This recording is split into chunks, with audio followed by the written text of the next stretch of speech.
आपको ये याद रखना चाहिए कि दुनिया में हर जिम्मेदारी के तकाजे हैं और वो तकाजे पूरे करने पड़ते हैं। दुनिया में ठोकरें उन्हीं को लगती हैं कि जो चलते हैं, जो पांव तोड़ कर बैठ जाते हैं उन्हें कभी ठोकर नहीं लगती।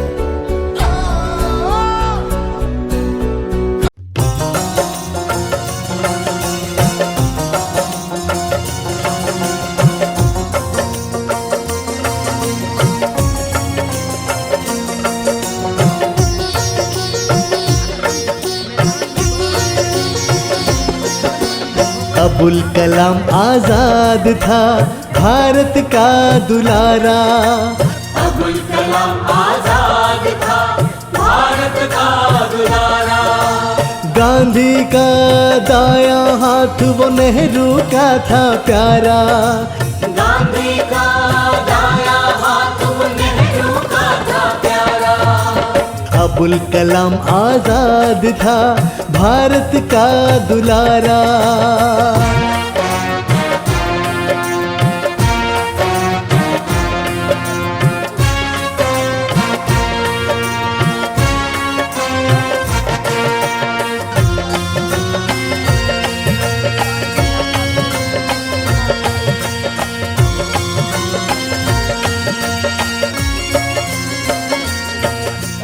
सुदर्शन रेड्डी साहब का बहुत बहुत शुक्रिया अदा करता हूँ कि मैं साहब को फोन करके बोला साहब ये माइनॉरिटी का प्रोग्राम है, आप कैसा भी आना हो। तो नहीं मैं कैसा भी आता हूँ इरफान बोल के एक ही दिन फोन करते, ठीक है साहब प्रोग्राम बना के हैदराबाद से निजामाबाद आए। तो मेरा बोलने का मकसद ये है कांग्रेस पार्टी रहने दो और खुसूसी हमारे इज्जत माफ सुदर्शन रेड्डी साहब मुसलमानों के साथ जो हमदर्दी, जो भाईचारा, जो हेल्पिंग नेचर करते, आप लोगों को मैं याद दिलाना चाह रहा हूँ और बताना चाह रहा हूँ कि सुदर्शन रेड्डी साहब मुसलमानों के साथ कितनी हमदर्दी करते। और आज मौलाना अब्दुल कलाम आजाद साहब का यूम पैदाइश दिन के मौके पे आज ये प्रोग्राम रखा गया। मौलाना अब्दुल कलाम साहब की इतनी बड़ी शख्सियत है, मेरी इतनी औकात नहीं है उनके बारे में बात करने के लिए, मगर एक सेकंड बात करके मैं ये रखता हूँ। मौलाना अब्दुल कलाम आजाद साहब फर्स्ट एजुकेशन मिनिस्टर थे और आज़ादी के टाइम पे भी महात्मा गांधी साहब के साथ, पंडित जवाहरलाल नेहरू साहब के साथ और दीगर फ्रीडम फाइटर के साथ खांधे पे खांधा मिला के उन्होंने अंग्रेजों को आज़ादी के टाइम पे बहुत अच्छा अहम रोल निभाया है।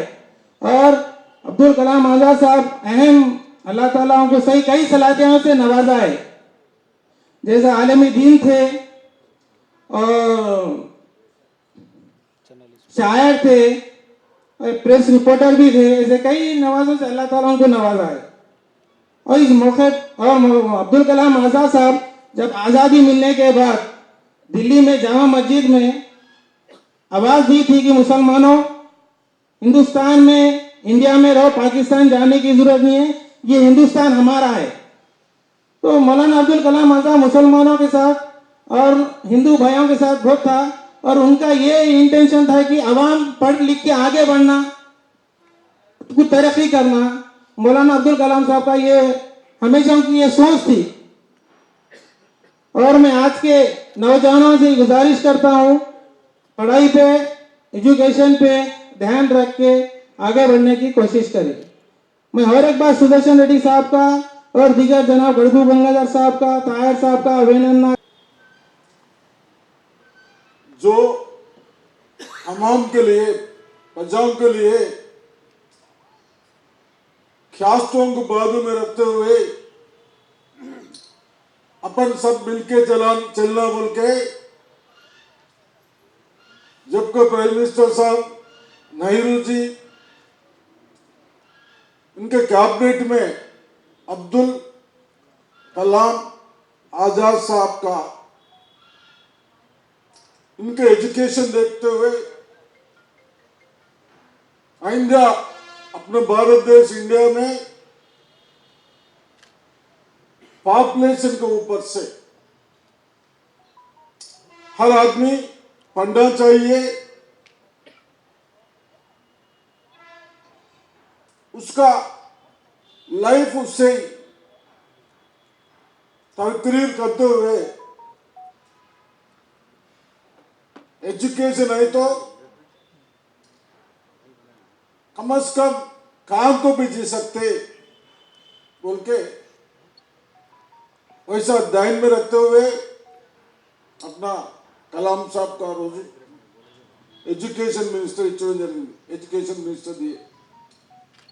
देने के बाद जब भी बोले तो 73 ईयर्स के नीचे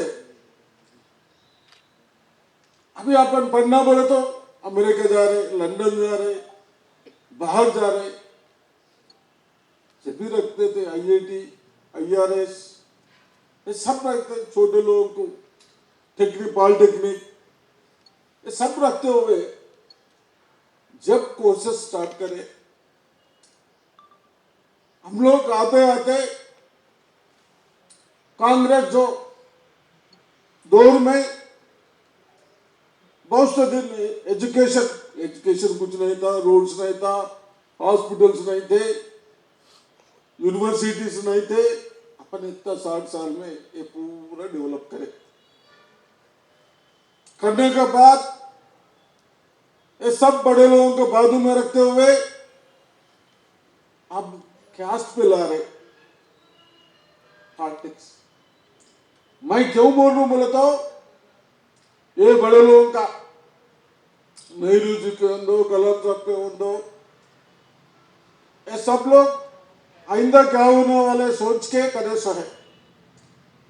कम से कम हम लोग, मैं पॉलिटिक्स में इतना छोटा आदमी हूं, मेरे एक मरतबा चांस आए तो मिनिस्टर का, मैं हमारा बच्चों के वास्ते, हमारा पब्लिक के बच्चों के वास्ते पढ़ाई होना, पब्लिक के वास्ते हॉस्पिटल होना बोल के हम लोग यहाँ मेडिकल कॉलेज ले।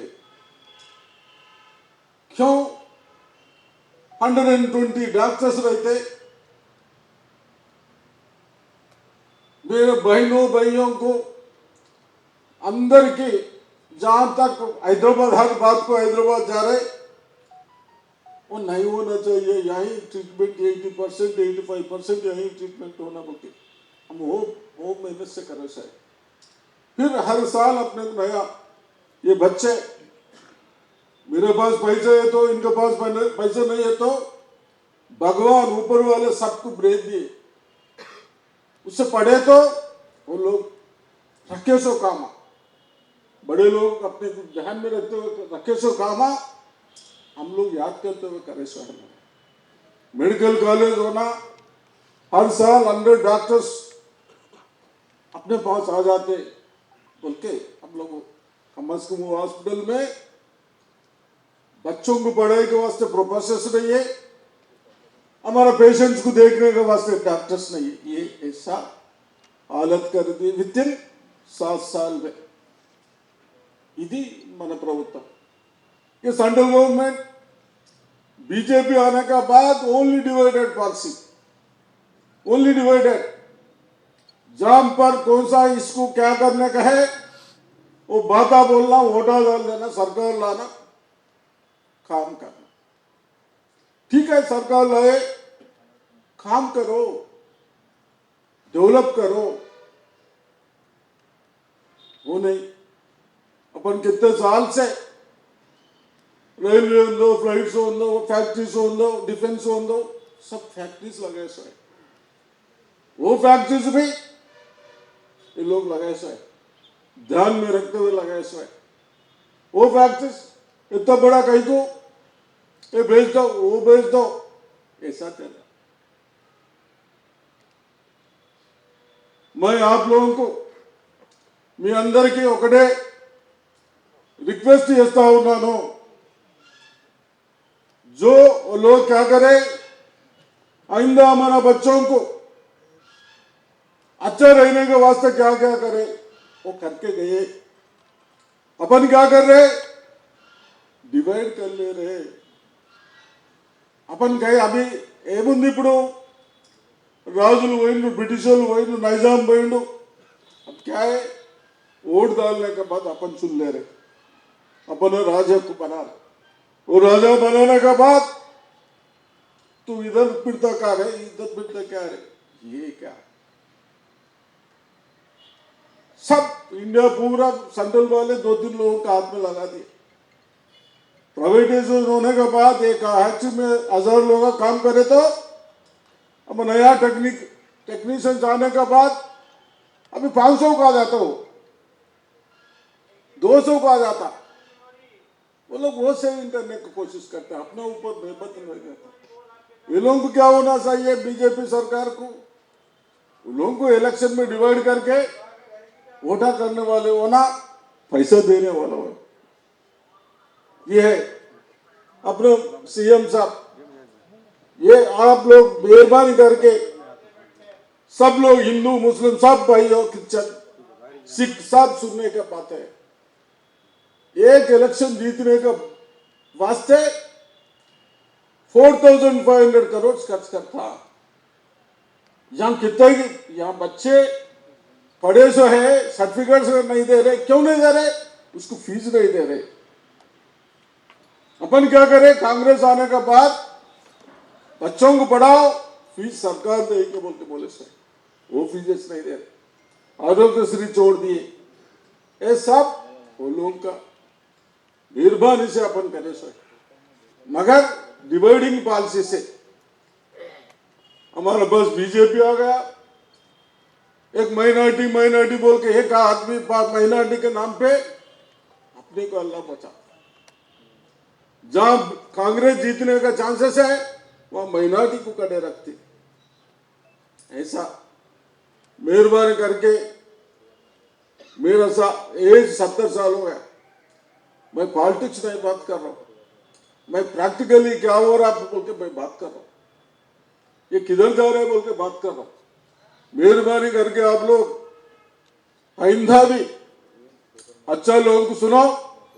ये लोगों का जब वो लोगों का సాయ్య అంటే వాళ్ళ కళలు నిజమవుతాయి కాబట్టి వాళ్ళ కళలు నిజమవుతాయి। పాపులేషన్ పెరుగుతూ ఉంది, పని చేసుకోనిస్తలేరు, ఎంప్లాయ్మెంట్ లేదు। अब जिरायत अपना निजामाबाद डिस्ट्रिक्ट 50 साल से फर्स्ट है, निजामाबाद डिस्ट्रिक्ट अपना आंध्र प्रदेश में फर्स्ट था। किसमें फर्स्ट? ओनली जिरायत थे। वो जिरायत रोज एक अपना मुख्यमंत्री जी रोज एक बात करते। लास्ट जनाब डाइस पर बैठे हुए हमारे मौजूदीन और दीगर हमारे शोरा इकराम, जनाब सुदर्शन रेड्डी साहब ने जो बातें कही हैं, ये सिर्फ बोलना नहीं है बल्कि उन्होंने अपने दौरे एमएलए और मिनिस्ट्री के अंदर ये साबित कर दिया। और आज जो इस मेडिकल कॉलेज का क़याम जो है वो दरअसल आप ही की कोशिशों का नतीजा है। आज के इस मौके पर जबकि मौलाना मोहतरम अबुल कलाम आज़ाद का यौम पैदाइश है और इस यौम पैदाइश को याद करने वो न सिर्फ एक सियासतदान बल्कि एक शायर और एक मुफस्सिर कुरान भी थे और उन्होंने कुरान के पैगाम को लोगों के सामने आम किया और उनके जो कुरान के जो ट्रांसलेशंस हैं वो मुख्तलिफ ज़बानों के अंदर भी तर्जुमे ट्रांसलेशन हो चुके हैं।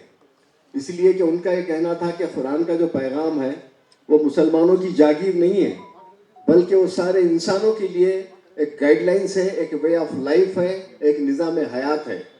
इसीलिए इसको जो भी उसको पढ़ेगा, उस पर जो अमल करेगा वो इंसानियत के लिए काम करने वाला होगा। तो आज इसी चीज़ों को हम याद करते हुए आज हम यहाँ जमा हुए हैं। हमारे माइनॉरिटी के चेयरमैन साहब ने जो हर साल मुख्तलिफ़ किस्म के जो अवामी सेक्टर्स हैं, जो अवाम के अंदर काम करने वाले हैं, मीडिया है, इलेक्ट्रॉनिक मीडिया है, प्रेस मीडिया है, इन लोगों को जो भी मोमेंटोस और इनकी जो शालपोशी गुलपोशी वगैरह से जो नवाजते हैं, उसका मकसद दरअसल यही है कि आज अवाम की खिदमत के लिए काम किया जाए, बेलोस तरीके से अपने मफादात को बाला ताख रख कर सिर्फ और सिर्फ अवामी खिदमत के लिए काम किया जाए। यही उनका इंटेंशन है, यही उनका मकसद है। तो आज के इस प्रोग्राम के अंदर उन्होंने कुछ शोरा इकराम जो पोइट्स हैं, उर्दू ज़ुबान के उन पोइट्स को यहाँ पर मदऊ किया है ताकि उनकी जो कोशिशें हैं, उनकी जो अवाम के लिए जो पैगाम है, जो सारे इंसानों के लिए पैगाम है कि वो अपनी शायरी के अंदर, अपनी पोइट्री के अंदर जो पैगाम देते हैं कि वो एकजहती, इत्तेहाद और इत्तेफाक है कि इस ज़मीन के ऊपर जो है सब मिलकर रहना है और सब के सब आदम की औलाद हैं, चाहे वो हिंदू, मुस्लिम, सिख, ईसाई कोई भी क्यों ना हो, सब एक इंसान है। हवा, पानी, ग़िज़ा सब का एक इस्तेमाल है, सबका एक ही खून है, किसी के अंदर हरा खून, लाल खून नहीं है, बल्कि सब एक ही इंसान की औलाद है।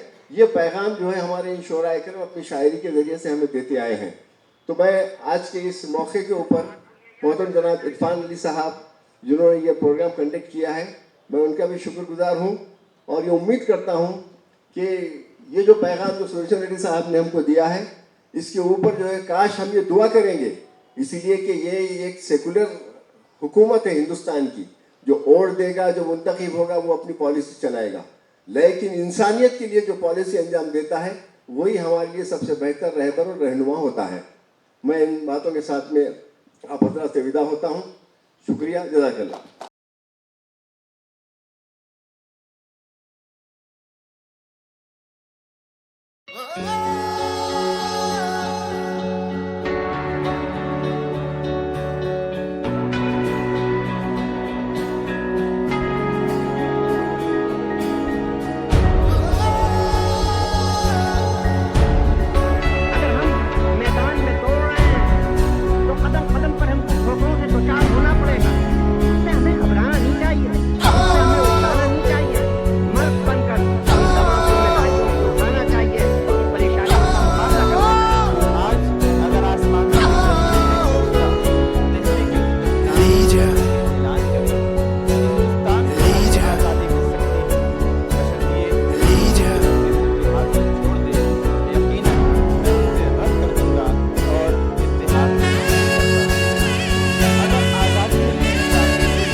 उससे हमें उकताना नहीं चाहिए, मर्द बनकर उन तमाम जिम्मेदारियों को उठाना चाहिए और उन परेशानियों का मुकाबला करना चाहिए। आज अगर आसमानों की बुलंदी से एक फरिश्ता दिल्ली के मीनार पर उतर करके ऐलान करे हिंदुस्तान को अभी आज़ादी मिल सकती है,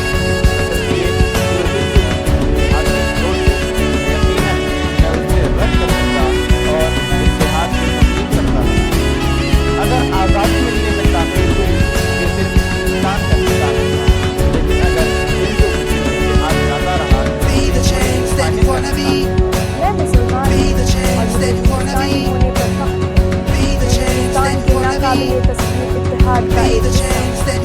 एक लम्हे के लिए नहीं भूलना चाहिए कि हर शख्स को बुनियादी तालीम उसका पैदाइशी हक है, क्योंकि इसके बगैर वो अच्छे शहरी की जिम्मेदारियाँ वो तालीम जो दिल से दी जाए वो समाज में इनकलाब ला सकती है। ज़बान से दी तालीम अपनी लेकिन अच्छे अमाल का अबुल कलाम आजाद था भारत का दुलारा, अबुल कलाम आजाद था गांधी का दायां हाथ वो नेहरू का था प्यारा। गांधी का दाया हाथ वो नेहरू का था प्यारा। अबुल कलाम आजाद था भारत का दुलारा।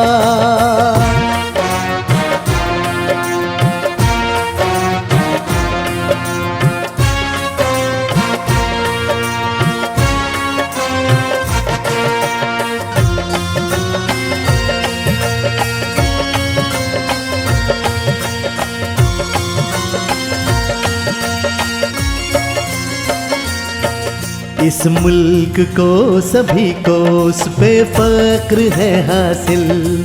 इस मुल्क को सभी को उस पे फक्र है हासिल। उसकी काबिलियत के थे अंग्रेज भी कायल। उसकी काबिलियत के थे अंग्रेज भी कायल। घर घर में जिक्र उसका मेहरबान खुदारा। घर घर में जिक्र उसका मेहरबान खुदारा। अबुल कलाम आजाद था भारत का दुलारा।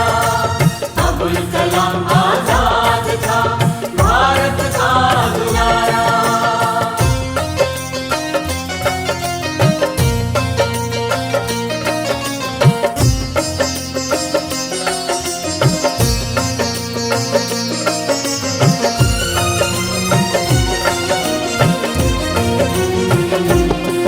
इस देश को आगे बढ़ाना चाहता था वो।